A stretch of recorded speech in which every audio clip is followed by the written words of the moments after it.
Hello, Ames Chamber of Commerce members. This is Drew Camp, Vice President of the Ames Chamber of Commerce, here for our Friday the 13th edition of our weekly legislative update. Before I get into some of our key priorities and topics and policy issues I want to talk about, I do want to note the fact that next Friday, March 20th, is the second funnel week. And what that means is that bills not only have to be passed by the House or the Senate, they then have to go over to the other chamber and pass out of a committee if they're not some of the protected bills, such as Ways and Means, leadership bills, appropriations bills. They would then have to pass out of a committee in the other chamber by next Friday to remain alive. Most of our bills are funnel proof. All the bills I'll talk about today are funnel proof, but there are some that we continue to monitor that will need to get through that legislative hurdle of the legislative funnel by next Friday. So we will monitor that and have more updates on that regarding the funnel and the bills that made it and not made it next week for our legislative update. Kind of jumping right in, as we've usually done, we're going to focus on our key core principles of our policy tenets, which are talent, economic development, business development, and infrastructure. Within talent, I want to talk about Invest in Iowa, Future Ready, and Future Ready Iowa. And within economic development, I want to talk about some improvements that are looking at being made for the redevelopment grants for brownfields and grayfields. And then for business climate, I want to talk about a tax provision change that the state's looking at making that could have a big impact on our multinational companies. And then for infrastructure, I want to talk a little bit about the Empower Rural Iowa broadband expansion. So starting off with talent, Invest in Iowa continues to get a lot of attention. That's the 1 cent sales tax increase, which is the priority bill of the governor this session. We haven't seen any activity on it since March 3rd at a Senate Ways and Means subcommittee. There may be a strike after amendment coming from the Senate Ways and Means subcommittee, Ways and Means committee. But we do know that the governor is really adamant about trying to move this bill forward. So it will be very interesting to watch this play out as we go through the rest of the legislative session, because it provides funding for such key things as water quality and recreation, mental health, child care, income tax, and also the water excise tax, amongst other things. Future Ready Iowa is another one of the priority bills. The governor continues to push forward each session to make sure there's being improvements and appropriations made to it.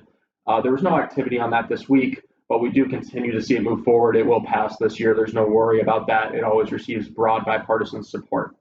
With regards to economic development, on Thursday morning, Senate Ways and Means Subcommittee passed Senate File 2221, which would increase the appropriation for Iowa Economic Development Authority's redevelopment grant programs for brownfields, which are kind of eco-hazard spaces where there could have been some potentially environmental hazards that need to be mitigated, or gray fields, which are just kind of empty abandoned buildings.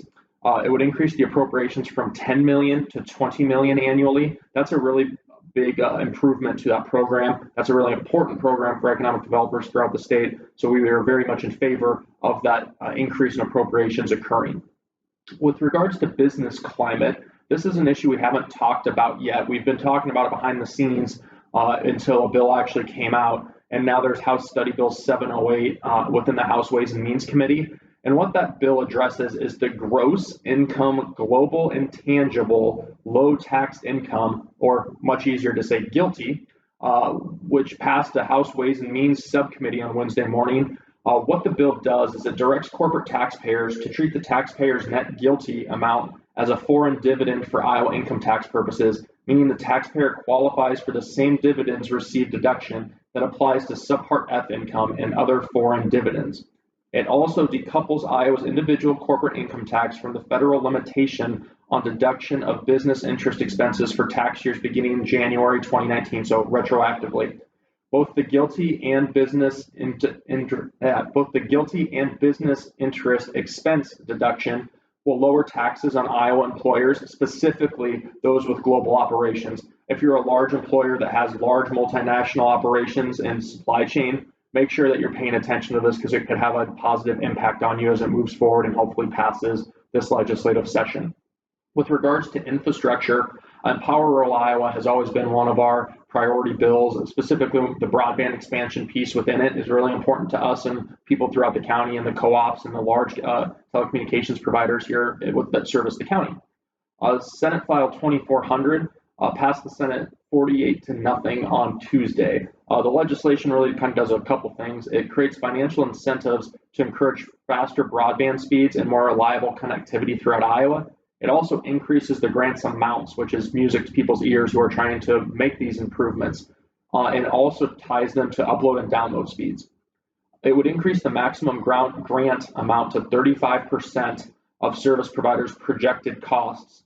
And they also offer a minimum, they download a minimum download speed of 100 megabytes per second and a minimum upload speed of 20 megabytes per second. So the grant amount can be a total of 35% of the service provider's project cost, but they have to have 100 megabyte per second download and 20 megabyte per second upload speed.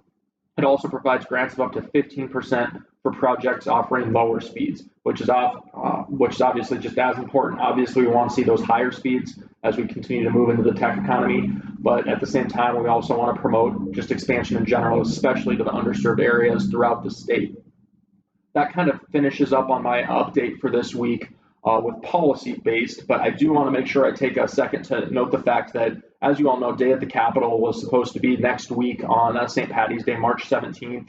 Out of an abundance of caution, we have decided to cancel the community showcase portion of Day at the Capitol from 11:30 a.m. to 1 p.m. There will not be anyone going down to the Capitol. We just think that we need to watch out for our members and everyone that they may come in contact with safety and well-being. And so we took a step last night and announced that we will not be having Day at the Capitol. So please, if you have any questions, reach out to us, ask for me. I'm happy to talk through anything with you, and we'll make sure that we get you taken care of if you are sponsoring or participating in the event.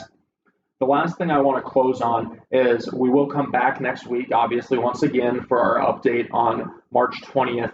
Do note again, that is a funnel week, so we will have a lot to talk about bills that made it and did not make it out of the legislative funnel. So please do come back. And once again, if you do have any questions about Day at the Capitol being canceled, please do let us know. We're happy to talk through those with you.